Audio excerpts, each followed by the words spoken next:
again, everybody. Thanks for your patience. Thanks for coming to the August South Shore Independent Filmmaker Meetup. Our speaker tonight is Mike Messier from Rhode Island. He is not just a filmmaker, but he also teaches some acting classes. So he's going to talk a little bit about his background and when he started doing what he's doing and his acting classes and also some of his films. So I'm going to turn it over to you. Thanks.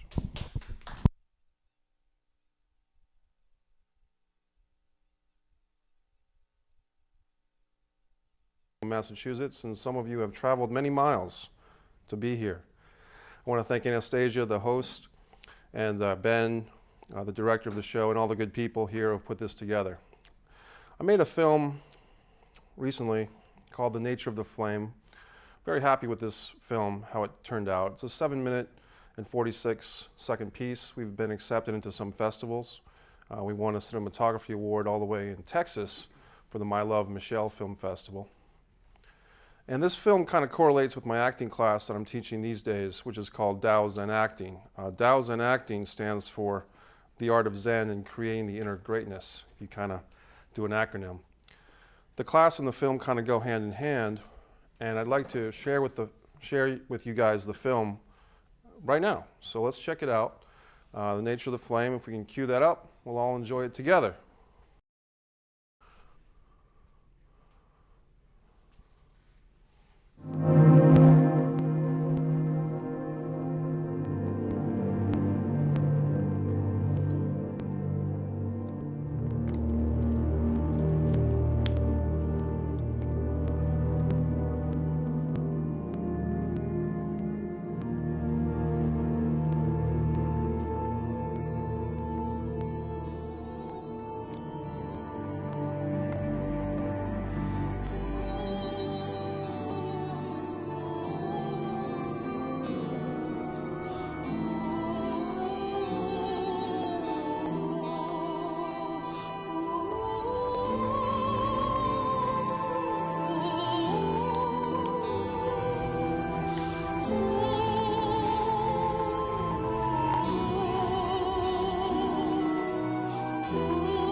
Hey, you there.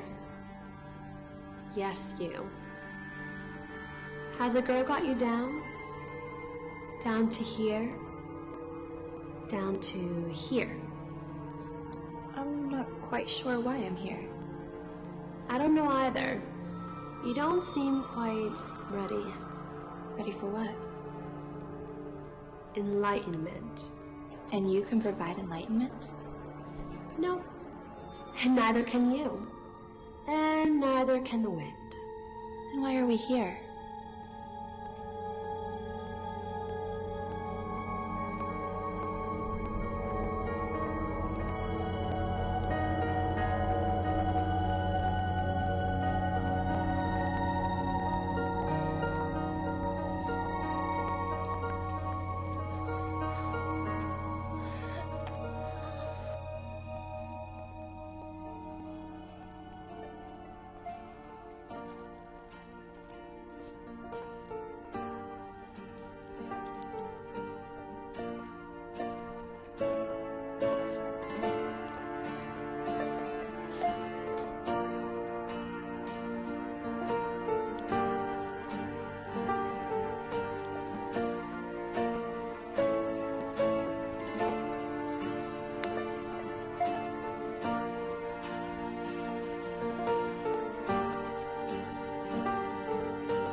Thank you. Yeah, I lucked out with a great cinematographer. Oh my God. Yeah, and editor Chris Hunter. Same guy. Okay, so we're back. Mike Messier here, and we had a little discussion briefly about the nature of the flame, some nice compliments from some of the audience about the cinematography.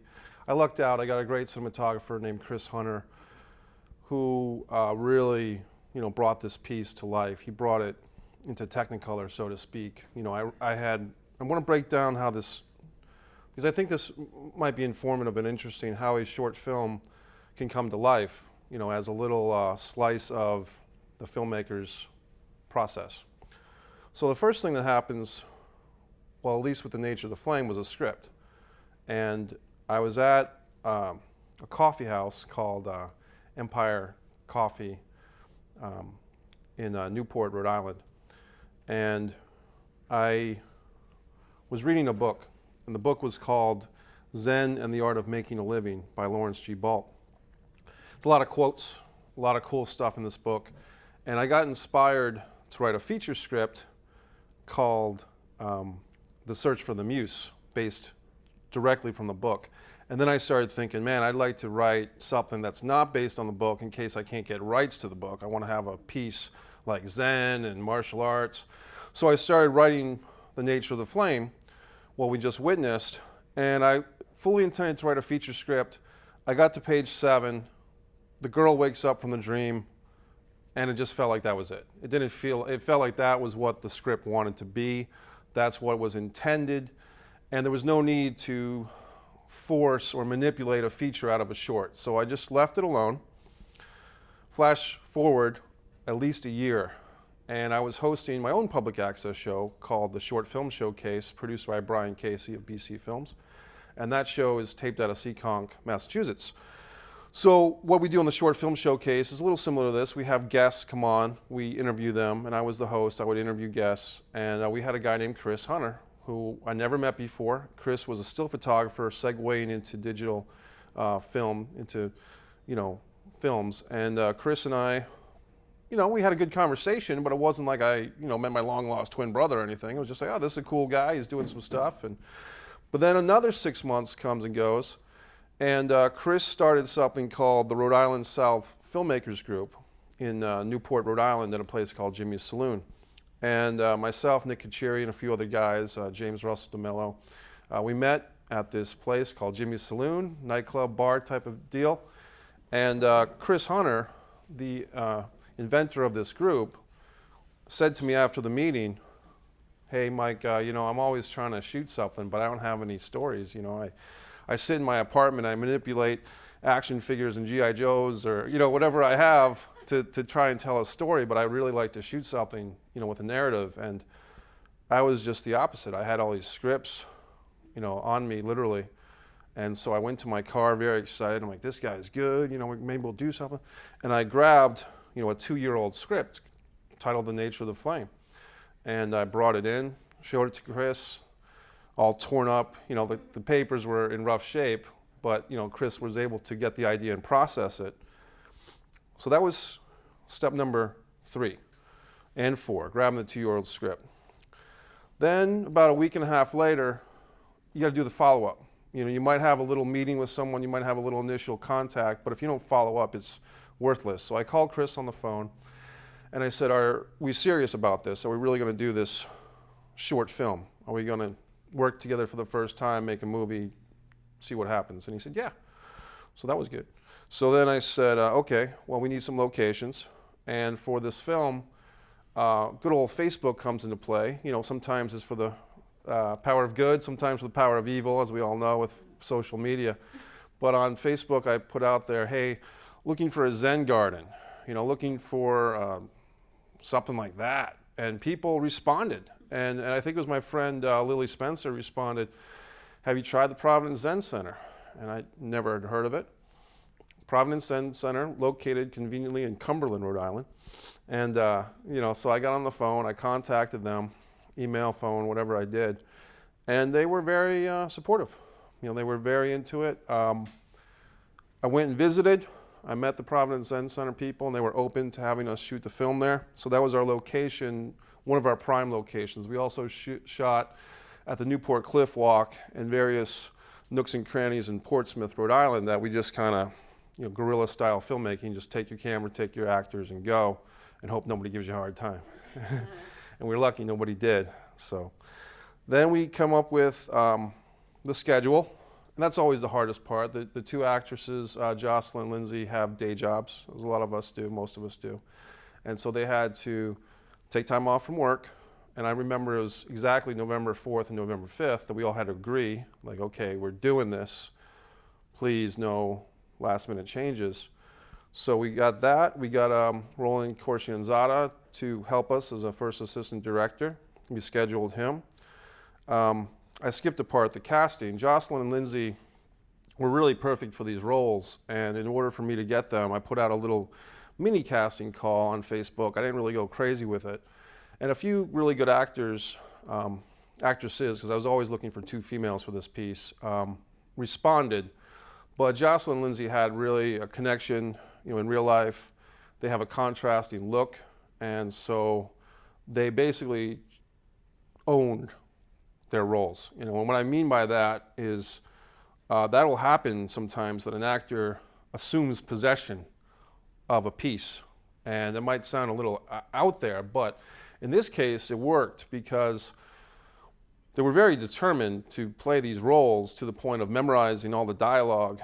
And there was a lot more dialogue in the script than you saw in the actual finished product. But they memorized all the dialogue, they had the emotions down. And when I saw them, I auditioned them privately. I said, yeah, this is pretty much it. I don't need to push this with a big audition process. And I've done big audition processes in the past, but this one really felt pretty good with who stood up and said, these are our roles. So I felt good about that. The next part was what always screws everybody up, money. This was not an expensive film to make for me because the equipment was already purchased by the director of photography and the editor, Chris Hunter. He already owned the camera, the editing equipment, what we call the yellow box of pain, which is a giant yellow box full of lenses and other assorted, things that was like, this is heavy. So, we had all this cool stuff, big yellow or whatever you call it, the box of equipment, but we had the equipment. So that saved us, thousands of dollars. What I was able to do in the weeks leading up to the Nature of the Flame shooting in November, I was able to kind of increase my acting lessons. I'm an acting coach. I was able to have a few more acting students to work with and rustle up and gather those funds towards the film. What cost actual money in the film? I made a donation to the Providence Zen Center. I bought everyone food and gas and snacks, and that was pretty much it. The actors, in this case, didn't really want to be paid. They wanted to be appreciated. They wanted to be comfortable, and they were. There was no, as far as I remember, everyone was on page with this thing. And we all wanted to have a really good time, and I felt that we entered our own little world. We created one with this short film.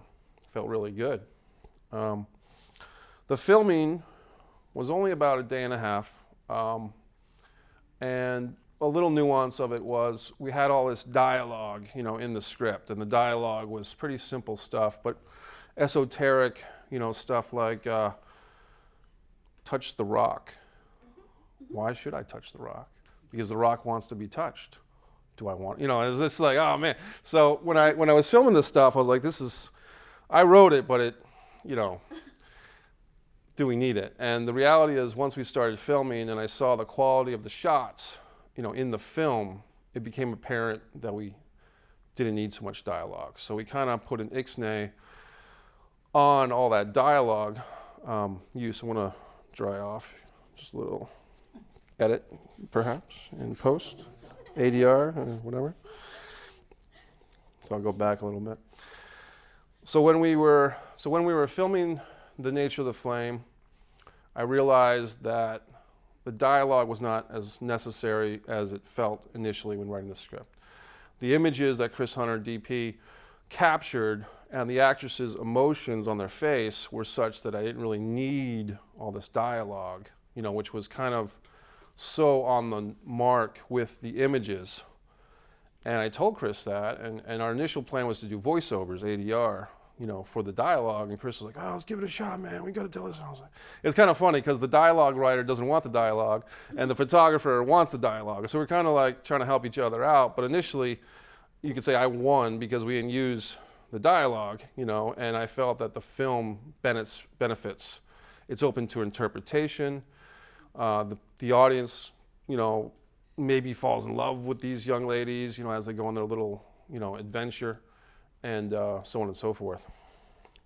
The quote at the end, Zhonghai, goes back to some of these Zen meditation books that I read, and it was actually from a book called The Lunar Tao, where Zhonghai, the philosopher, talks about he went to sleep, he dreams he's a butterfly flitting and fluttering around.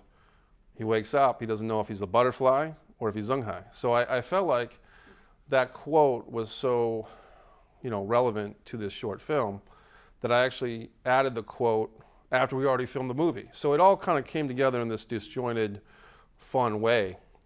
I feel it was fun, So what's next? The editing is always tough, and I'm glad and I'm not glad that I'm not really an editor, because editing is, I do the writing, and I try to edit as much as I can in the writing of the scripts. For an editor to take all this footage and sit hour after hour, in the good old days, it was like tapes that you had up, you know what I mean? And now it's easier, but it's still very hard because a lot of editing is syncing that audio and rendering, and some of you guys and ladies know this in the audience here, is that editing is just so hard, and time consuming. So, I pass that on to my buddy, once again, editor Chris Hunter. He did a great job. The music gets a lot of compliments for this movie, and believe it or not, this music was from one of those sources, subscriber service that someone, in this case Chris Hunter, pays a yearly fee to subscribe to residual-free music. You know what I mean? So someone composed this, some great, awesome composer, but we're getting the music based on the subscription fee that Chris has already paid. So once again, we're saving some money. I would be happy to work with a composer on other films, and I have worked with musicians. In this particular one, it works. What we have works. The next part, once the movie is done, what do you do with this thing? It's a short film. It's not really, because it's a Zen film, I didn't feel like pushing it, like I got to make money off my short Zen film. What it's really made for is a calling card for me, in this case, Chris Hunter, to work together and to put Rhode Island South Filmmakers Group on the map. We had a new group, we wanted to make a statement that we're here to make films, and so this is what our film was. And by doing such, we entered some festivals, and that's when you play the festival game. Are we accepted? Are we not accepted? Are we under consideration? I use Film Freeway now. Filmfreeway.com is a great platform for filmmakers for both submissions of screenplays and for finished films, both shorts and features. It's free to get on that platform, and it's, in my opinion, a whole lot better than the old platform, which you probably know what I'm talking about, but I won't mention.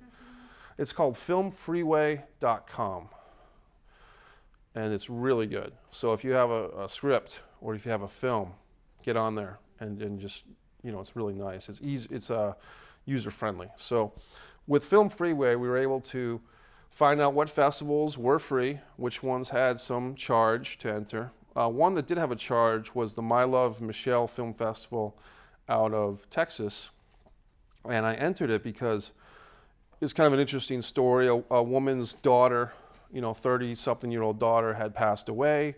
The mom wanted to have a festival in her honor, and there was some connection. They also, the daughter really loved animals, so they had some of the charity from the festival went to animals, and also people with mental health issues because I think the daughter had something like that. So it was a really nice festival. I paid the $15 or whatever entry fee, and 6 months later, we win a cinematography award.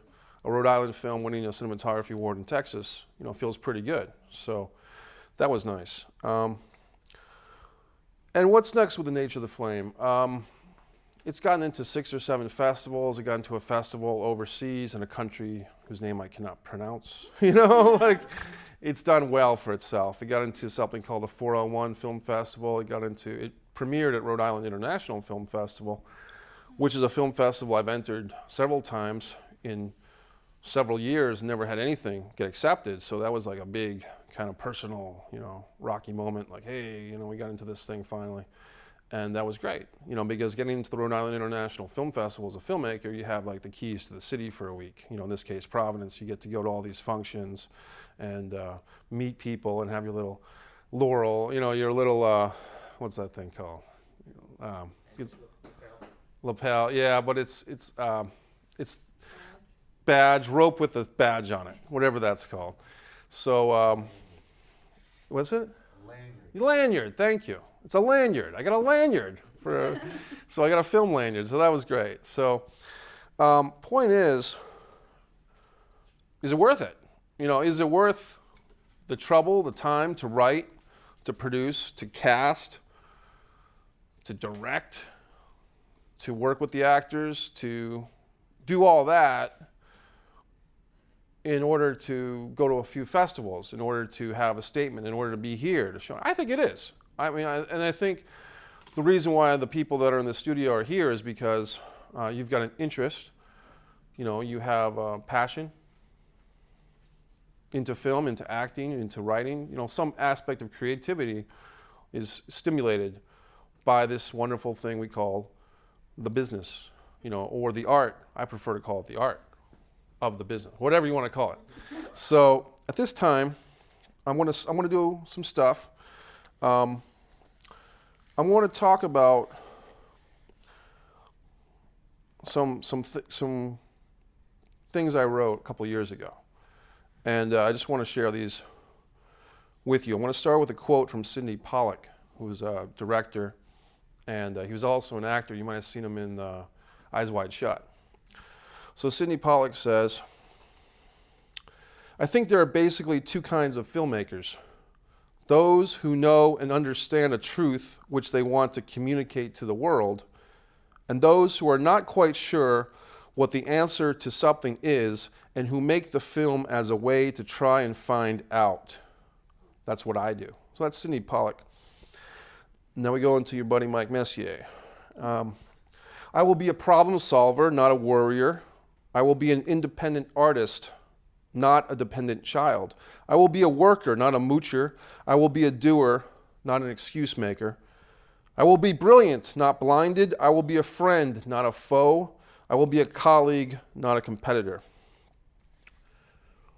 This is a piece I wrote called The War of Directing. "This is directing. It is the most important skill in any movie. It can fail or succeed your creative vision. It's your road to success or failure as an artist. You must direct your directing seriously. You must ask yourself, am I a professional artist or a journeyman hack?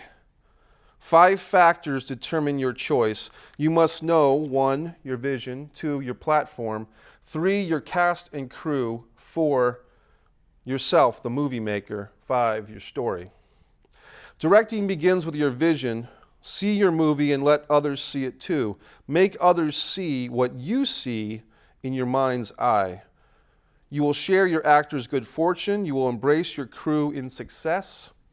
With your vision, you will vulgarly lie to your colleague. You will not vulgarly lie to your colleagues, this family. Next is your platform. It may be poor or rich, film or video, but it is yours. Use it wisely. Your cast and crew are very important. They may be trained or they may be raw. The raw must be trained and the trained must be cut raw. It is your honor to work with them. It is your challenge to have them challenge themselves. What about you then, the movie maker? You must be loyal to all, story, craft, art, and people, and even loyal to yourself. Well-spoken, yet also quiet and not gossip. A genius, yet humble. Able to secure locations and to create time and collaboration when there seemingly is none. Not afraid of failure, not boastful of success. A true visionary, yet open to ideas. The new ideas that come to you from others or even inside yourself. An artist you must be. Your story is last, but is it first? It should be. Because without a story worth telling, you have nothing. Work with your story and it will work with you. All of these elements are fundamental. They are the backbone, the spine, the foundation. You will learn more, teach more, create more silly rules and regulations to be made, to be broken. This is an introduction, but the journey is yours to take or fumble. So that's how I feel about it. I recommend a lot of books. And I want to share some thoughts from 3 books that I read a lot. And the first one is Filmakers Masterclass, Private Lessons from the World's Foremost Directors by Laurent Terrard. It's a book that I actually got at Borders, which is now out of business. But when they went out of business, they had a big going out of business sale, and I got this book. So the Filmakers Masterclass is a collection of interviews that this guy Laurent Terrard did with great filmmakers like Sidney Pollack, like I believe Kubrick, a lot of great directors.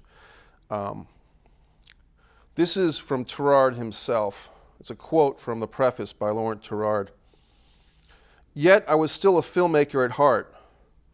And after several years spent watching films, something told me it was time to get my way back to making them. Some of you might be like that tonight. Some of you might have watched films for 20, 30, 40 years and say, okay, now it's my time to make a film. And what a great time to make a film with the equipment available, the resources, even at those public access studio. What a great time to be a filmmaker. Second book I recommend is the great Sidney Lumet, Making Movies.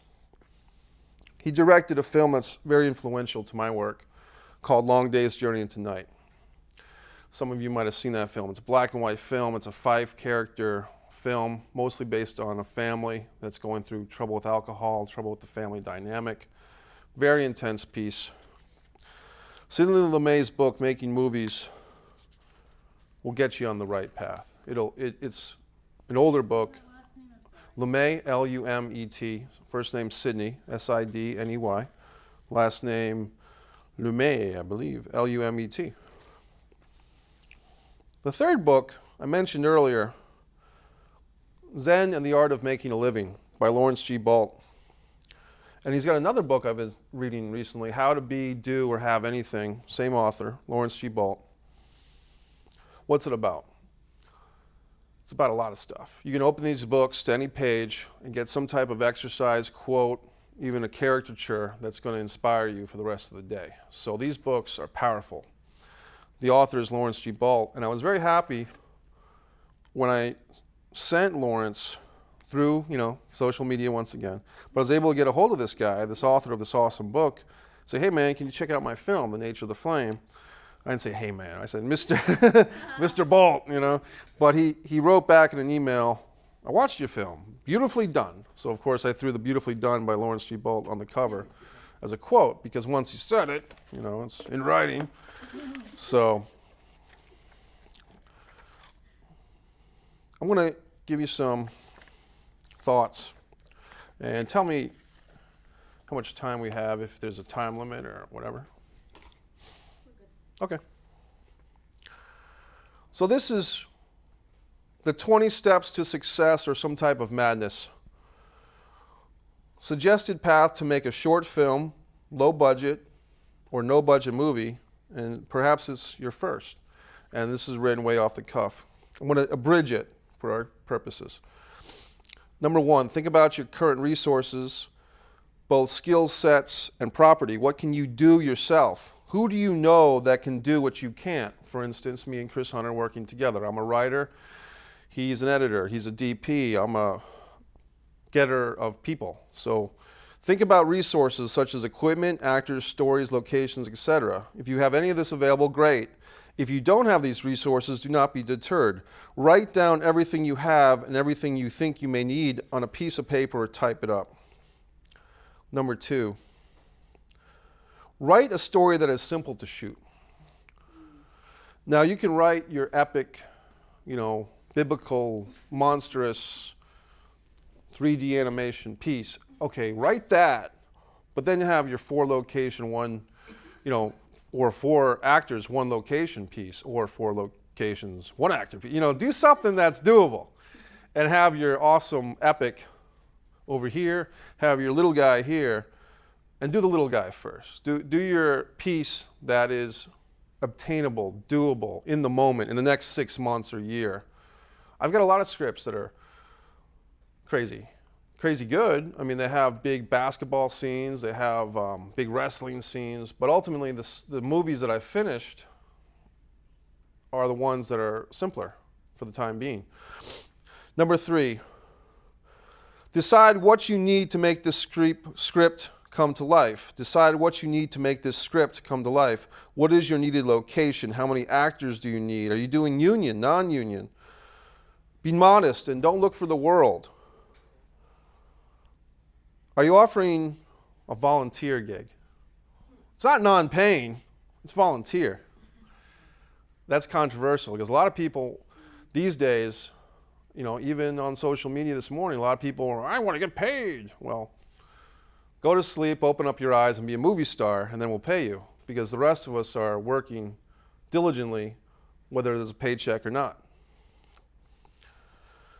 Work with things like social media. NewEnglandFilm.com is a tremendous resource here in New England for finding your volunteer crew. Or find, if you have the money, your paid crew. Pay for people's gas if you can, though. Buy them food. I had a situation, not to be too negative, but it was a while back, and this guy was doing a horror film, K-Rose syrup and broken glass all around, and he took us out to lunch, but he didn't pay the bill. And it's like, I'm buying my own meatball sandwich, and I'm driving out to the middle of wherever to roll around in broken glass in an empty warehouse with K-Rose syrup on my chest, and you can't buy a $5 meatball sub. So, and I remember who it is, and I remember the movie, and it's not someone I want to work with again. So if you have situations where you're not getting your food covered and or a gas stipend, that's not good. So it's a whole equation of, do I get paid? Do I get food and gas covered? Do I get nothing? And okay, here's a big one for filmmakers. Get your people a copy of the finished product. These days it's even easier with Vimeo links, YouTube links, etc. But a lot of people 5-10 years ago would be negligent to the point of arrogance of not providing a DVD copy of the finished work.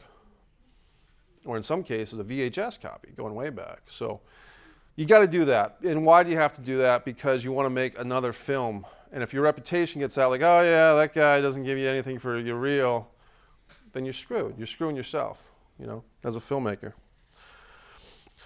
Number 4, talk with the people who respond to your ad in person about the project. Don't rely on email, text, or even phone conversations to choose your crew.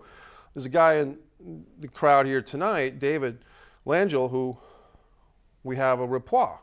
We have a working relationship as friends and as filmmakers because I respect his work. Hopefully he respects mine. And we have a connection. If it was just, give me a phone number, if I was just looking through social media or even references and just got someone randomly, that would not be a good move. It's like a relationship, or like if you're playing tennis with a doubles partner, you'd want to warm up a little bit, Get your location settled. If it's your home or a friend's home, determine in advance, are you paying for this location or is it a freebie? And don't mess up the people's house. And everybody does, like you can always say like, I'm not going to break your bed, or I'm not going to, kick your dog, but somehow a dog gets broken or a bed gets kicked. Something bad's going to happen.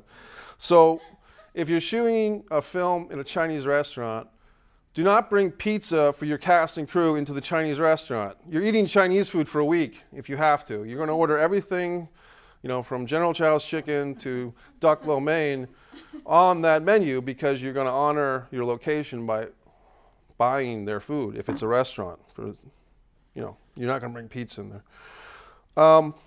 6, I already mentioned it, buy your people food and beverage, and ask them what they like. If someone likes peanut M&Ms, even red ones, get them that. Number 7, it's a long one. Casting. Well, I know this guy named Frankie, and he's really funny. So I'm going to call him up, and he works 45 hours a week, and he has his 3 kids on the weekends. But I'm going to call Frankie and make him the lead of my movie because he's got nothing better to do.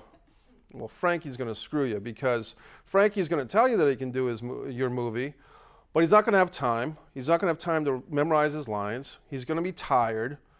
He's going to want to either bring his kids to set or can't go to set because his kids need to do something. They need to play soccer or something. So don't cast Frankie. Have an audition at a public place, not your apartment. You have to have a rented venue, professional art house, or a restaurant with a back room, or a library to have your audition, so that you're not treating this thing from the get-go like hack work. You got to really have a nice audition process. And even if these people aren't casting your piece, you want them to think of you as a professional, even if you're up and coming. And because some of those people auditioning might be filmmakers themselves, or they have yappity yap. They're going to talk. And Mike treated me great at his audition. I didn't get the role, but gee whiz, they had a box of cookies, or they had a gallon of water for me, or something. They treated me nice. When you make your first choices for your actors, call them and find out if they can commit to the role before you disqualify anybody else. So if I'm going to cast Sally, I like Sally, I got to call Sally, make sure she can commit to the schedule and to what I want to do with this role. If I have a thing where she has to jump on a trampoline and she has fear of trampolines, then I got to call Susie, who was my second choice. You see what I'm saying? So don't commit to the actor until they commit to you. Once your actor has committed to you, rule or guideline 9 for me is call or email the actors that didn't get the part and give them the courtesy to let them know that they did a great audition. You'd love to work with them again in the future, or work with them for the first time in the future. But unfortunately, we're cast somebody else. That way, if something happens to your lead, you have a resource of material of people to go to as a backup. You don't want to alienate the people that didn't get a role. You want to make them feel good that they had a shot and that they were respected and took their time to come and audition for you, which is very difficult for some people. It's very hard for a lot of people to audition because they feel vulnerable. And you have to put yourself in the other person's shoes with empathy and say, this person came out of their way to memorize some lines, to do the sides for my audition. They might have really connected to my piece, and now they're not getting to do it. So what do I owe them? I think you owe them an email or a phone call to let them know they're great, and if something happens, we'll call you, and if not, we'll work with you down the road. That's all you got to do. Once you got your cast, set up rehearsals. Do not just show up on the day of shooting and expect to have some great acting. That's hack. Do not just send your script to your actors and expect them, even if it's 3 lines or 65 pages, to just show up and present their interpretation of your words or the writer's words and do a great job. It's not going to be good. What it's going to be is flat, flaccid, whatever nasty description you think of bad acting, and it's your fault. You're the director. It's not the actor's fault that they didn't get to rehearse. It's your fault that you didn't take the time and the effort and the energy to set up your rehearsal. when you do a rehearsal, provide food and beverage once again, and have a nice place to do your rehearsal. If your home passes the mark, maybe. I prefer to rent a venue for a rehearsal, or best yet, to have the rehearsal at the actual shooting location, if at all possible. Here's a really tough situation. Setting up your shooting schedule. I've done it both ways. I've cast my actors first and then set up a shooting schedule based on their situations. That probably is not the way to go in most situations. I think it's better at this point for me to set up the shooting schedule first with some rough ideas for rehearsal schedule and then see who's in sync with that. You can do it any way you want, but you got to have a shooting schedule, especially with actors that I'm working with now that are very busy because they have other projects they're doing and they're in demand in the area. You really want to get your schedule down. I forgot something, but it's right here. The unit production manager position is very important. If you can get a UPM or a first AD or both, have that. That's like the technician. That's like the offensive coordinator of your movie, because if you're the director and you have someone to go to, even if it's bouncing ideas off of, and then have that person, it's like a what's in theater? Stage manager, awesome, thank you. It's like a stage manager of theater. You want that go-to person to go to it. Okay, so now we've done some rehearsals. We have our cast and crew. You definitely want more of a crew than I'm embellishing. You want your DP, your editor, your grips, all your boom mic person. So get ready for the shooting day. Have your food and beverage ready, your snacks, water, or money for food and beverage. The morning comes, go for a little walk, even if it's 5 minutes, breathe a little bit, because you're going to have a tough day. So you want to do something, breathe, look at the water, do something other than wake up, take a quick shower, and head to set. Because if you allow yourself a little bit of breathing time, you're going to do yourself a world of good, rather than, I just woke up, I was having nightmares about this movie, and now I'm on set, and now, because that's going to gobbledygook your brain and your spirit, and it's going to screw everybody up. So meditate a little bit. 14, show up, rested and showered, because no one likes a stinky director. We shot Blood Sugar Sedase, a feature in Olneyville, Rhode Island, in a very hot box of a studio, which is more like a oven, in the middle of summer 2011, which is a really hot summer in July and August. And no one likes a stinky director. So just really take care of yourself. I like this one. Some people may not. At least on the first day of shooting, and hopefully every day of shooting, can you get 5 minutes, 2 minutes, 3 minutes, 5 minutes with your cast and crew? Give them a little pep talk. Hey guys, we got a big day ahead of us.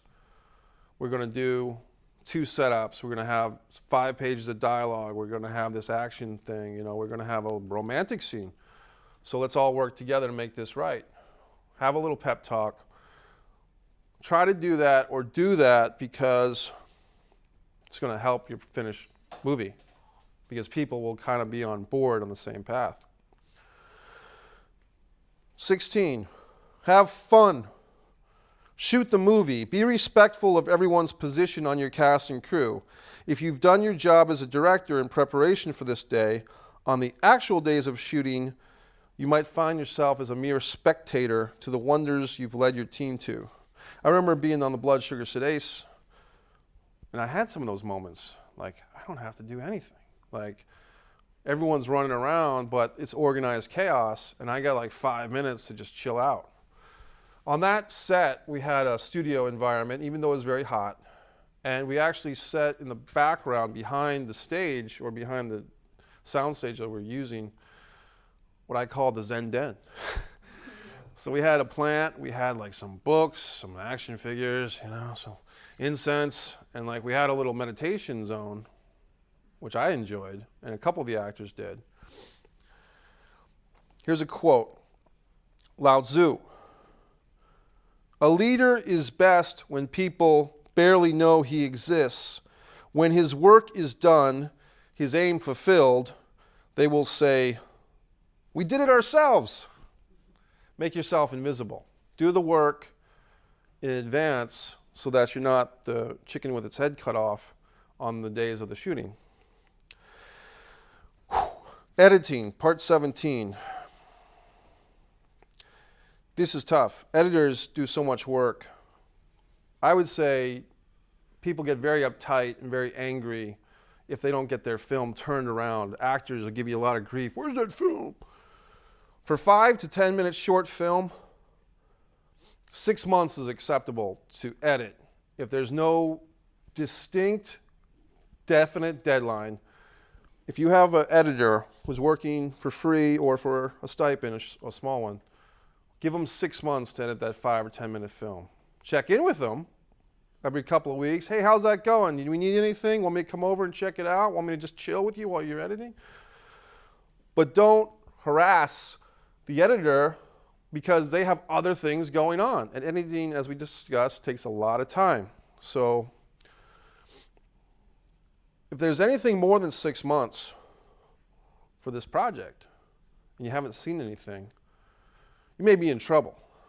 You may have one of those slip through the cracks projects, which happens a lot. So in that case, you might be screwed. Move on to your next project and hope nobody notices. And I've been there. I've been there with something went wrong. We didn't get the footage we needed. The editor moved to Hawaii. The audio's out of sync. The actor hates us. Someone was looking directly into camera, instead of their scene partners. Something happened to botch what we all put our work into, and now we're screwed. So what do? You can quit, and you can say, well, 5 years ago I tried to make a short film, and it didn't happen, so now I'm done. Or you can move on and hope that nobody notices. And when they do notice, you can say something like, we're going to reboot that one, and they just never do it. When you have your finished movie, have a big party and or screening and show it to people. Get it on public access. Get it on your festival circuit as much as you can. Have your own screenings. Have your own little mini festival. Rent a theater or rent a coffee house with a screen. Rodywood Studios that I use a lot in Providence is great. There's a Belmont studio, I'm sure, in the area we're in now.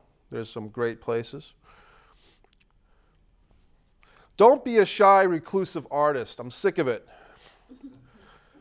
We have enough of those. It's trite and boring. Be proud of your work, even if it sucks, because at least you did something. A lot of people don't have the guts to even try, and you did it. Give yourself a pat on the back and then get back to work, you hack. So my feeling is a lot of people think they are whoever. Edgar Allan Poe, those days are gone. As I dry off, those tears in my eye. The days of the shy, reclusive artist being hounded for autographs is not our time. So if you're going to make your film and then crawl into a cave and not want to talk about it and expect the world to come beating down your door, forget that. It's not going to happen. And you owe it, if not to yourself, to your cast and crew to promote this thing. Because if you're the director, producer, writer, and the actors, be an ambassador for your film. A filmmaker named Raja Samaru said that actors should be ambassadors for their film. And I think everybody should be ambassador for the film, especially the director. Because everyone made this thing happen, and you do owe it to promote it. Don't let it sit there collecting dust. and sadness. The 19th guideline of this, some type of madness, or 20 rules to success. The 19th one is, I can't think of anything for 19, except don't ask me how you're going to pay for all this, because I really have no clue. When I made a feature film, the aforementioned Blood Sugar Sedace, I was hit by a drunk driver, and I immediately thought, well, my neck hurts, and I'm going to make a movie with this settlement. And we did. And I don't say that out of, it's true. I mean, it's just, that's what happened. And it's did I want to get hit by a drunk driver? No. But it's part of life, I guess. And a year later, to the day of getting hit, I had a settlement, which was enough money to move to Los Angeles or to make a movie. And I chose to make a movie. So that's why we're all spending this wonderful time together. So I would say, whatever it takes to fund this thing, do it. Whether it's a $5,000, $500, $350, $20,000, whatever your path is to funding this thing, whether it's your day job, your wife's day job, your parents loaning you, your credit card getting maxed, whatever you want to do. I don't have a clue how you're going to do it. Maybe you can tell me. Number 20 is, if you make your movie, be proud of yourself and get me a job. So those are the 20 tenets. And I have more information, but I think I'm getting sick of hearing myself talk. So we'll open it up to questions or comments. Get the mic. Yeah. Mike, get the mic. Get the mic, Mike. Here we are. Not you. Not me. Oh. So who's got a question? I actually have a question / comment. Okay. Thank you. So I don't know if you can clarify this, Mike, but it's my understanding, because I have a short film that's being submitted to festivals now, that you can have a private screening and invite people, but you shouldn't get it out there in the public, because some film festivals, it will disqualify you. So I just wanted to clarify that. Yeah, that's a great clarification. And also, it's a question and clarification, because some festivals, like you said, Anastasia, want you to have premiere status. I think Sundance is big on that. Yeah. Okay, so what do you do? Do you have your local screening? This is my answer. Friends and family screening, which you don't advertise on social media, but you call your cast and crew and you say, hey, we're screening the rough cut for friends and family, which is open to everyone. But we'll also be accepting donations for our festival submissions. Mm-hmm. It's in the wording, and guess what? Sundance is not going to come banging down the door of Providence, Rhode Island, looking for Mike Messier and his short film. So I would say the friends and family screening. Right. That's what I would say. Right. I'm just talking about, like, don't put it on Facebook, don't put it on a website, unless you've determined that you're not going to submit it to the festivals who require that it's not a publicly shown film, because some of those festivals do have that rule. Yeah. Yeah. And look into the guidelines. Yeah. Okay.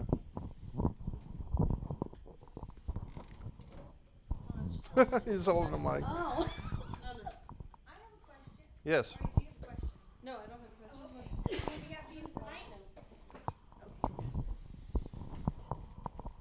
Hi, Mike. I don't want to be in front of the cameras. Hey, Randy. It's Randy, right? Yes, Randy. Good to see you again. Thank you. You too. And thank you so much for your presentation. You were true to your word. I did audition for Mike, and he said I was great, but he was casting someone else. You cast a lot older, as I remember, because Yeah, I wanted to be your mother. you looked like I know. brother and sister. So yeah, that's a I know. compliment. I Thank think. you. Thank you. Yeah. I do have a question, though, just specifically for you, since you're a writer.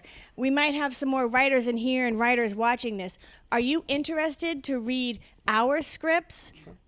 Oh, okay. Are you interested in making someone else's film, or do you only want to make your own? That's a great question. Randy's asking, would I personally want to make someone else's film or just make my own? great question. My feeling off the top of my head, if there was funding for someone else's film, or if someone else was taking care of that aspect of it, I'd be interested. I have too many projects in my history that I need to complete, that I need to fund, and it causes me nights of pain that I haven't finished 2 or 3 projects. That's very honest for me to, tell you that. But for someone who says, hey, guess what? We have 5,000, we have 500, all we need is 6 hours. Can you take a look at this? Can you help us out? I'd be interested in reading it. I mean, it doesn't cost me anything to read someone's script. If it's 500-page script, maybe not. But if it's a, if it's a typical short film or a feature film, I would read the script at least and give some friendly feedback. And yeah, I would. What else you got, kids? I have another one. Yeah, please. Yeah, go for it, Randy. Okay, as someone who has never made a film before, but who has scripts, in my drawers, Yeah. I'm just interested that you sent your short film to international film festivals. I actually almost ran the Cannes Film Festival one year when I was living in France. That would have been a trip, but it didn't pay, so I didn't take it. But now I'm thinking internationally, and it's kind of interesting. Who makes the subtitles? Would you make the subtitles before you send it? Or do they make the subtitles, and then is it, oh, that's wrong? Yeah, that's a great question. And I think what the question is about subtitles, whose responsibility is it? The filmmaker or the festival? From what I've seen on this platform, Film Freeway, it seems to me that it's on the filmmaker to provide the subtitles. There was an exception. One film festival said that if they accepted your film, they would do it for you. You just had to consent to allow them to do the subtitles, Yeah. So. Hey, Mike. Hey, Dave. Quick question. Film Freeway, do you prefer that over Without a Box? Or Oh, yeah. What are the differences? Yeah, the question was by David Langell, a filmmaker from this area. Hang on. Do I prefer Film Freeway over Without a Box? I do. And it's not an insult to Without a Box, but Without a Box, to me, the platform is very laborious. And I think Without a Box has actually copped Film Freeway a little bit recently because they started saying, oh, Film Freeway is doing all this, let's do all that. So they're probably competitive at this point. But I just like the interactive Film Freeway platform. It's just, I'm not a tech guy and I was able to figure it out, so I feel pretty good about that. All right, thanks. And second question, do you want your film to play in the Rhode Island Comic-Con Film Festival? Yeah, I'd All love right. to. I'm the director of that, so Nice. that works out. Thank you, David. Thanks. That'd be great. Another festival for Nature of the Flame. I just have a very simple question. In the Film Freeway, does it accept documentaries? It does. Yeah, the question was, does Film Freeway accept documentaries? And the answer is yes. They see, what it is many festivals, maybe 300, 400 different festivals are on that platform. And so there's definitely some documentary festivals and festivals that are not exclusive documentary, but will take you documentary. Just throw a shot out there. Rhode Island International Film Festival is very big for documentary. In fact, I think if you win, I could be wrong, but if you win Rhode Island International Film Festival documentary, you're up for an Oscar. Like, you're qualified to run for an Oscar. I think that's how it works. When was the Rhode Island International Film Festival? Just passed literally a week and a half ago. Yeah, but we'll be here next year. Year. Yeah. Is there any, I'm sorry, go ahead. Is there any film festivals in particular that you aim for because, you just,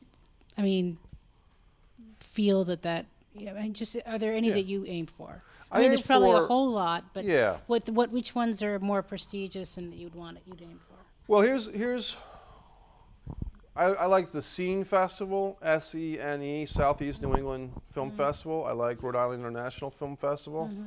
I like things in New England because if I enter a film festival in New England and I'm accepted, I can drive to that film festival and enjoy the moment. Also, there is, territorial nepotism, to be blunt, that Rhode Island filmmaker is more likely to have his film in a Rhode Island Film Festival than a Texas Film Festival. we broke the rules on that, or the guidelines, by winning the cinematography award in Texas. I'm very proud of that because that's unusual. You know what I mean? So, but I would say but concentrate on your region.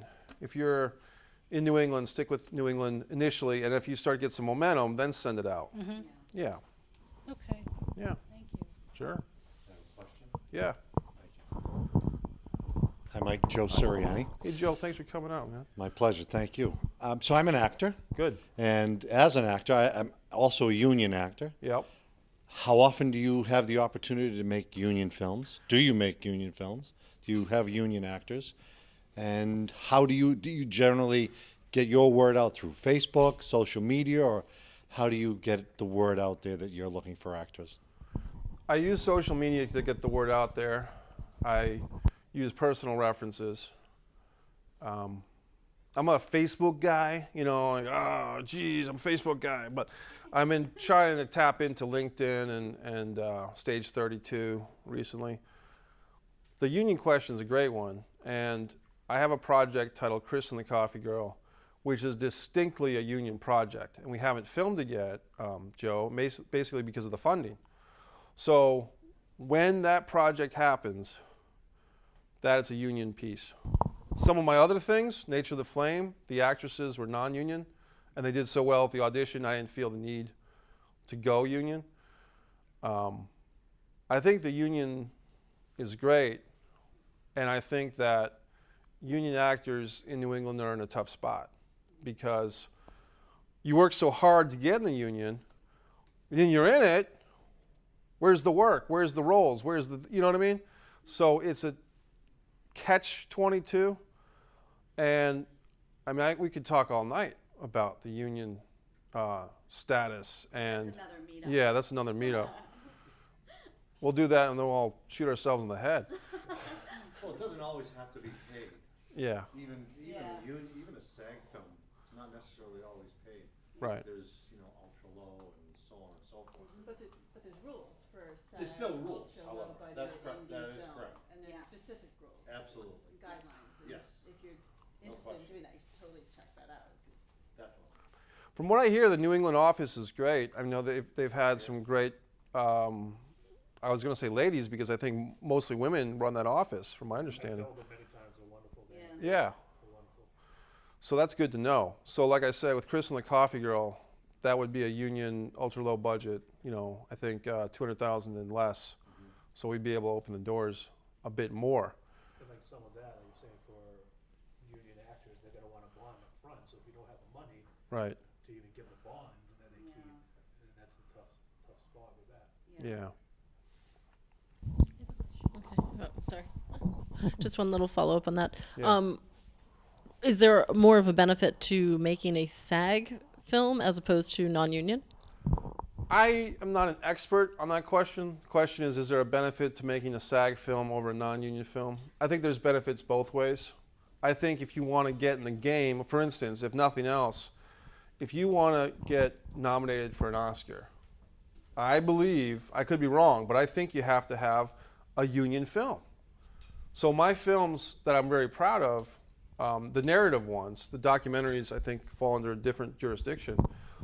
But if I were to take Blood Sugar Sedace and say I want an Oscar for this thing, well, you're not a union film, so you're not qualified. So I think if you want to play with the big leagues, then you eventually, not you, but me, everyone, want to segue into union projects. That's a goal of mine. Specifically with the Chris and the Coffee Girl piece, I feel very strongly that cast, Maria Kanellis, a guy named Raven, myself, have a really strong chemistry with comedy in that piece, and it's a timely piece. It's about dating and women and men and goofiness, and that's something I want to do with SAG. So I was just curious for funding. I'm holding this right. Do you ever go to angel investors that do companies? I think they do films as well, right? angel investors for film, that would be great for you to tell me about it. Okay. Because I don't know. I mean, It might be something to explore. I mean, it's just, Yeah. because I was at a startup, so, yeah. you start out usually with an angel, and then you go Series A, Series B, And then if by Series B, they usually want to flip it, sell the company. I would love to hear more about it because Yeah. you probably, it seems like you know more about that than I do. So I I'd love just to hear know about the it. chain. That's Yeah. all. I don't know any angel investors, but I was just curious too as to where do you go, the beyond the friends and family credit card max outs. Right. What else do you do to fundraise? Where do you go? There's that whole deal with Kickstarter, and I look at my face, it cringes. It cringes. Yeah. Crowdfunding, crowdsourcing, to me, is inundated in New England, and it's nothing wrong with it. Not that there's anything wrong with that, but it's just so many people are doing it that for me to jump in and say, hey, fund such and such movie that I want to do, why is my friend who's also making a movie going to fund me if he can't fund himself? I want to see your film. Well, that's nice. I've Thank done you. that for my fellow filmmakers. I want to see their next film, and I'll at least pay my ticket in advance through Kickstarter. That's cool. That's cool. Thank you. Mike, on funding thing, slated.com, that's Yep. another outlet. It's a great resource where you go in there and find investors. People I know that you put the script out there, the idea, then they are looking to invest. And it's some big type money's in that. So slated.com is a good resource. Thank you. I just recently found that one. Thanks, David. I'm going to write that down, buddy. Thank you. I would just Google angel investors. Yeah. There's a bunch of them. There's a lot of money in Cambridge. I like the sound of that. There's a lot of money in Cambridge. That's the title of my next movie. There's a lot of money in Cambridge. Distance from Avalon is my next project.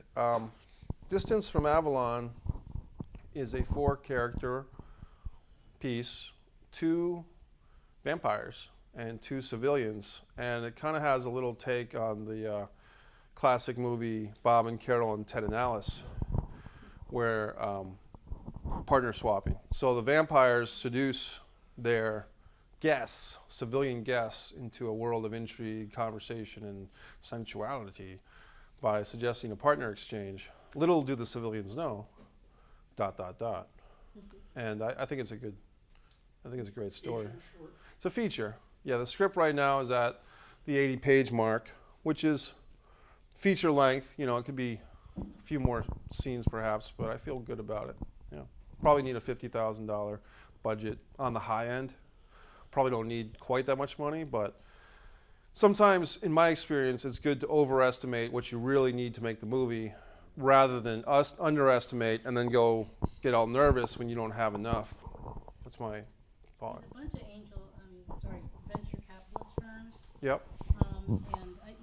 It's kind of a real sideways way of doing it, but they may know of an angel that, predecessor to them getting funding from them that might be interested in film. I just throw it out as an idea. No, I appreciate it. Yeah.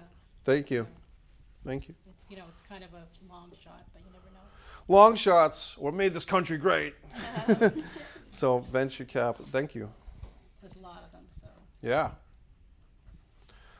I think you have to be open-minded in everything, in making films, exactly. I think you have to be open-minded, so that's good. I can do this, go ahead if you want. I can do this by mic or if you want it, if you're recording.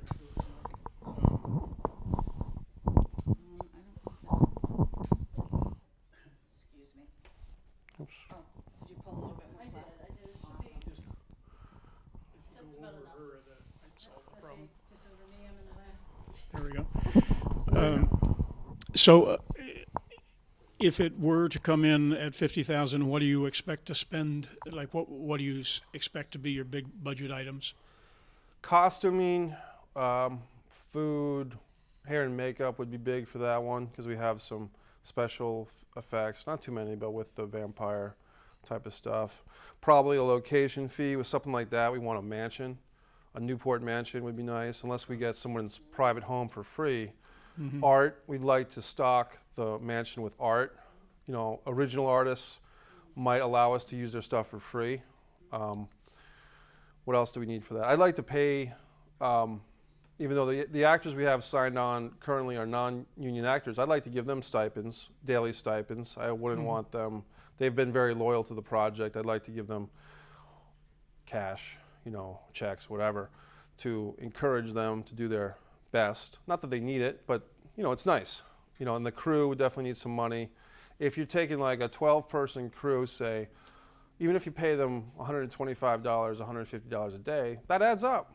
You know, and if you're paying your actors $100, $150 a day, that adds up. And we probably have an 80-page script averaging 5 pages a day, let's say. That's a 16-day shoot. So you do the math, and the money jumps up there. Then if you want to do some publicity, if you want to have a screening, you kind of want to implement your money for the screening into that $50,000 so that you don't end up 9 months, a year later and say, hey, we did our movie, but we don't have $2,000 to rent a movie theater to show it. You kind of want to have that implemented, you know, beforehand. If you want someone besides yourself to do a website, that's a few bucks. If you want someone to do a poster for the movie, etc. What are you shooting on? Are you using the same DP for everything, or? I don't know yet. I kind of just leave it at that. I'm not sure. The answer is I don't know right now for that one. Yeah. And I was just going to say about Film Freeway that I know of 2 groups that are doing little mini festivals, not in the sense you usually think of a festival, but like one of them is Harvard Square Scriptwriters, and it's more a contest, to be a better word, and they're doing it through Film Freeway. Yeah, it's a great platform. You know, and also, just this is totally unrelated to anything else, but a friend of mine Twitter is about to come out with a 30-second video. You know, there's a link on characters, and now you can do 30. He wants to do a film festival for 30-second films through Twitter. There are film contests that are for 1-minute films. So, you know, and in the society of, you know, this, why not, you know? Thanks. Yeah, that's good questions. I'm Susan Bryant, and I'm a professional sound recordist. And you and I actually worked on a project that I agreed to work on because the guy, forgotten his name, the Navy guy, said, if you work for my creative dream project for, I don't remember whether he paid me or whether it was way under my rate, but he said, I will get you on one of our corporate jobs. And he did. And so he made good on that promise. And that's a good way to get professional people to work for you on your project. Or you find out, if I have a pet project and I might want an actor to work on, and then, you know, maybe there's a barter system, and it's not going to be necessarily each single thing adds up, but the goodwill of working on each other's pet projects is something that I know has served the group that is associated with the mumblecore movement pretty well. Like, a lot of those guys have worked on each other's projects for free or nothing, or, you know, worked for pizza or whatever. So I don't like to work for free, but you know, if I have a project in mind that I'm going to be asking favors for, I will keep that in mind. And I can also say that most of us who work as crew in the film world find that there's some times where you're getting a great rate for an easy day of work, and there's some days that you just work your butt off and you get a very low rate. So it's not particularly even through the film world, but I think we just sort of hope that it will all even out in the end. And even Barbara Koppel makes Tylenol commercials. So, you know, even the best of us creative artists with integrity will work on a corporate thing just to pay the bills and to fund our dream funds. Did we take Tom Kane's production class together? Yeah. Yeah, Yep. I remember. It was nice. That was great. Well, one thing I could rattle off about real quick is, like, a guy like Tom Kane. I was the course manager for a class that Tom Kane did in Providence. I've brought other acting coaches to venues like Tim Hillman and Simply Acting to the Artist Exchange in Cranston, Rhode Island. And I think that education is something that people forget about. You know, like, this is great. And in addition to this, take some acting classes, take a film directing class. And like I said, you know, we said off camera, I think a lot of people want to go to sleep, wake up and be a movie star or a famous film director. They don't want to put the time, effort in. It just doesn't happen. And that's why people are so, they have to be inspired or challenged to take some classes, I think. And I think somehow people got it in their system that if I take a class, it's admitting that I don't know something, but, take the class. Well, I think also in this world where you have people being celebrities just because they had a following on YouTube, I think it's kind of, when you look at, there are literally famous people that started on YouTube. So I think a lot of young people are looking at that thinking, I don't have to take classes. I don't have to go to school, Yeah. I think that makes it tough too. I mean, it's great that we as filmmakers have a better outlet and we don't have to go through a Hollywood studio like in the old days. Right. But at the same time, when you have people not, paying their dues and busting their butts and, trying to learn how to do it the right way or the professional way, it makes it tough. Yeah. It just gives people the wrong impression. Like, I'm a natural. I don't have to take classes, Right. A lot, You yes. never see a doctor just wake up one day and go, I didn't go to school, but I'll do a heart Yeah. transplant today. It's everything. Yeah, You yeah. need to learn it. Yeah. Yeah, in my acting class, Dow's on Acting, it stands for the art of Zen and creating the inner greatness. And I think a lot of people are afraid to even go there. They're afraid to even touch anything close to the greatness that they possess because mediocrity is comfortable and greatness is not. And there you have it. Well, and greatness takes hard work. Yeah.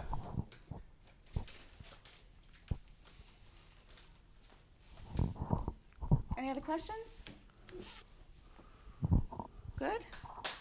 Thank you, Mike. Thank you. Thanks, Anastasia. Thanks, everybody. Thank you for coming. This was great. Yeah, it was fun.